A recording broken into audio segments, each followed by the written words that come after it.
Velichka, I would like you to give a video testimonials about your stay in Ayush Prana. And can you please tell us what improvements you got during the treatment in Ayush Prana and how you felt, and or whatever you want to say for the patients who are looking at the website, they can see your videos, okay? Тук съм за трети път в Ayush Prana. Първият път, когато дойдох, балансът ми беше доста влошен, както и сънят. Имах проблеми с пикочния ми упор, което сега сравнително е по-добро състояние.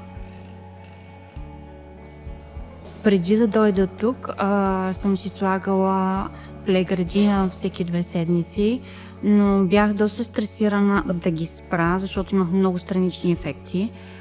И реално погледнато аз дойдох тук и ги спрях.